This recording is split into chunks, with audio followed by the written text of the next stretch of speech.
अंग्रेजी में 1 2 3 4 5 6 7 8 9 10।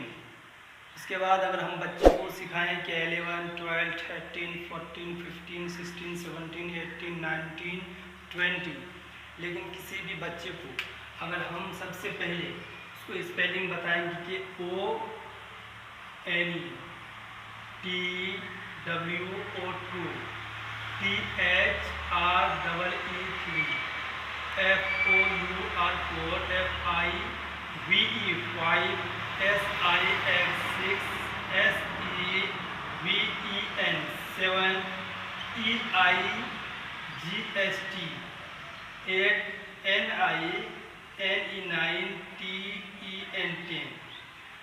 तो हम किसी भी बच्चे को जैसे 1 से 10 तक की स्पेलिंग उसको हम पहचान करा देते हैं, और 1 से 10 तक नहीं बल्कि हर एक बच्चे को 20 तक अगर आप उसको हर एक अल्फ़ाबेट की पहचान करा देते हैं तो वो बच्चा फिर 20 के बाद 100 तक ऑटोमेटिक अपने आप वो जोड़ता हुआ चला जाएगा और 100 तक लिखता हुआ चला जाएगा।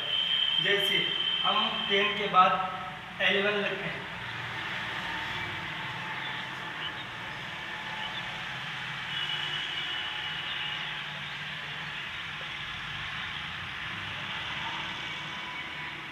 मैं आपको बताऊं कि जैसे कोई भी बच्चा हो अगर उसको हम 1 से लेकर सिर्फ और सिर्फ 12 तक 1 से लेकर 12 तक अगर हम उस बच्चे को स्पेलिंग से हम समझा देते हैं, उसको पहचान करा देते हैं, तो फिर वो 13 14 15 16 17 18 19 यानी कि 20 100 तक वो आसानी से लिख लेगा।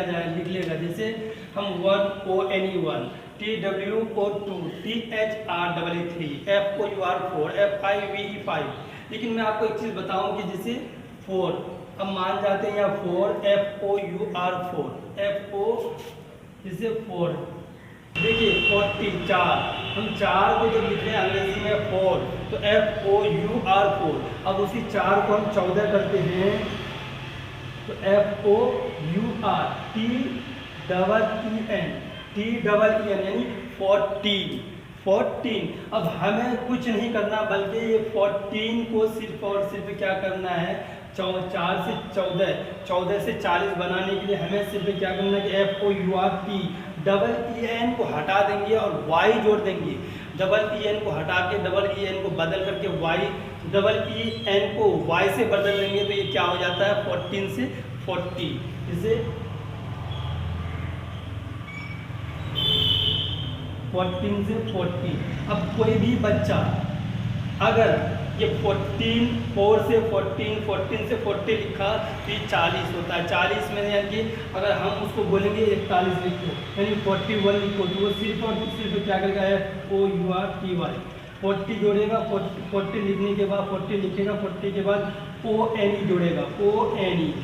अब यही कुछ और नहीं करना बल्कि ये 40 लिखने के बाद 2 लिखेगा।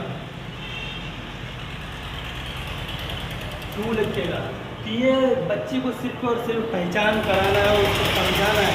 ये 1 2 3 स्पेलिंग को रखवाना नहीं बल्कि हर एक बच्चे को अगर आप पहचान करा देते हैं, हर एक बच्चे को अगर आप उसको स्पेलिंग के साथ सिर्फ 1 से लेकर 20 यानी तो सिर्फ 12 तक अगर आप किसी भी बच्चे को समझा देते हैं और अंग्रेजी के अल्फ़ाबेट को पहचान करा देते हैं तो फिर वो बच्चा अपने आप खुद ब खुद 100 तक लिख लेगा। जैसे अगर हम आपको एक बात यहाँ ये भी बताऊँ कि 100 से आप किसी भी बच्चे को एक मिसाल देख करके दूसरे तीसरे तक लिखा सकते हैं। आप अगर एक बच्चे को बोले कि बाबू हैंड का मतलब क्या है, हैंड का मतलब क्या है, जैसे आपको बताऊं कि हैंड मीन्स हाथ होता है। हैंड मीन्स हाथ, जैसे हैंड मीन्स हाथ HAND, हैंड मीन्स हाथ है, और रेड मीन्स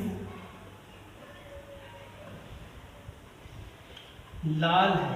हैंड मीन्स हाथ है, रेड मीन्स लाल है, हैंड मीन्स हाथ है, रेड मीन्स लाल है। लेकिन यही चीज़ अगर हम हैंड और रेड को एक साथ जोड़ देते हैं और एक ही जगह यू कर देते हैं तो ये हैंड हो जाता है, 100 होता है और 100 के माना में हो जाता है। जैसे अब हम इस चीज़ को दोनों को एक साथ जोड़ेंगे HUNDRED 100 हो गया और 100 की काउंटिंग पे आ गई। देखिए कोई भी चीज़ अगर किसी भी बच्चे को आप अगर समझाएं बताएं तो पहले एक दूसरे की उदाहरण दें, एक दूसरे की एग्जाम्पल दें और उस एग्जाम्पल के ज़रिए आप हर एक बच्चे को पढ़ना लिखना सिखाएं और उसको याद करना सिखाएं। इससे क्या होता है कि हर एक बच्चा के उदाहरण से दूसरे उदाहरण को जल्द से जल्द याद कर लेता है, उसे कंसेप्ट पे बैठ जाता है। और यही बच्चों को बहुत ही आसान तरीका है कि किसी भी बच्चे को आप छोटे छोटे बच्चे हैं तो उस बच्चे को रटवाए नहीं, उस बच्चे को ज़्यादा से ज़्यादा रटवाने की कोई ज़रूरत नहीं, बल्कि उस बच्चे को छोटे छोटे बच्चे को आप एक आसान तरीके से समझा करके एग्जाम्पल उदाहरण दे करके आप बच्चों को पढ़ाइए। वो बच्चा जब उदाहरणों से मिसालों के तौर पर नमूना को देख करके जब याद करता है, दिल में बैठ जाता, दिल और दिमाग में बैठा था तो वो फिर याद उसको हमेशा के लिए रह जाता है।